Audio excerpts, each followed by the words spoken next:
बरेली में चौकी चौराहा के पास स्थित सेठ दामोदर स्वरूप पार्क में अपनी मांगों को लेकर एकजुट हुए रसोइया वेलफेयर एसोसिएशन यूपी की पदाधिकारियों और कार्यकर्ताओं ने धरना प्रदर्शन किया। इस दौरान प्रदर्शनकारी रसोइयों ने मुख्यमंत्री को संबोधित एक ज्ञापन प्रशासनिक अधिकारी को सौंपा, जिसमें कहा गया है कि रसोइयों को कई महीने से अपना मानदेय नहीं मिला है, जिससे उनके परिवार में भरण पोषण को लेकर परेशानियों का सामना करना पड़ रहा है। वहीं स्कूलों में उनसे मिड डे मील बनाने के अलावा कई अन्य कार्य कराए जाते हैं जो पूरी तरह से अन्याय है।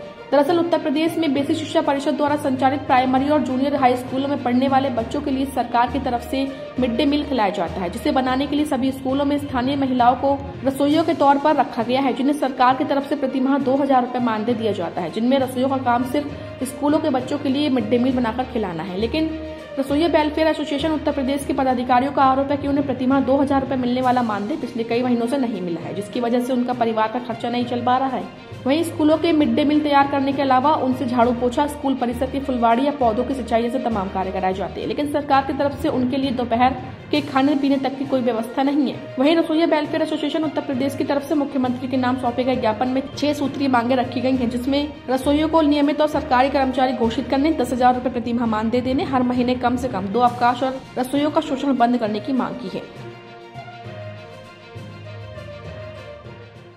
ऐसा है जो हमारी पूरे ज़िले के अंदर जो हमारे 6-7 ब्लॉक हैं साइड के, बिथरी, चैनपुर है, हमारा कुआंडांडा ब्लॉक है, भतपुरा ब्लॉक है, नवाबगंज है और बहेड़ी है और भोजीपुरा ब्लॉक है और आपका जो है इधर क्या नाम है दमखोदा ब्लॉक है और आपका जो है फरीदपुर, इन ब्लॉकों की महिलाएं हैं। ये सब रसोइया हैं, स्कूल के अंदर रसोइया हैं, लेकिन कहने के लिए रसोइया हैं, लेकिन इनसे वो भी कार्य कराए जाते हैं सफाई कर्मी के होते हैं। रसोइया का काम होता है रसोइया अपनी रसोइया की सफाई करे, खाना बनाए, खिलाए, चली आए, लेकिन अधिकतर विद्यालय के अंदर रसोइयाँ खाना बनाने का काम करती हैं, स्कूल खोलने का भी काम करती हैं, बंद करने का भी काम करती हैं और विद्यालय के अंदर झाड़ू भी लगाई जाती है, नराई गुड़ाई भी कराई जाती है। तो हम सरकार से मांग करते हैं कि ये व्यवस्था कराई जाए कि जो हमारी मतलब हमारा कार्य है वो हमसे कराया जाए, अन्यथा नहीं। दूसरी चीज़, हमारा मानदेय बहुत कम है, मानदेय कम होने की वजह से हमें परिवार चलाना बहुत मुश्किल है। हमारा मानदेय बढ़ाया है, कम से कम 10,000 रुपये प्रतिमाह दिया जाए। दूसरी चीज़, जो हमें 2000 रुपये मानदेय दिया जाता है वो आज भी मेरे हिसाब से 5-6 महीने का मतलब रुका हुआ है। एक तो सरकार की तरफ से ये मांग है कि विधवा, बेसहारा, गरीब लोग रसोइयों में लगाई जाए। उधर जब रसोइयों के अंदर लगाई जाए 8 बजे से लेकर 2 बजे तक रसोइया विद्यालय के अंदर कार्य करेंगी। उसके उपरांत पहली चीज़ उनके लिए खाना नहीं है।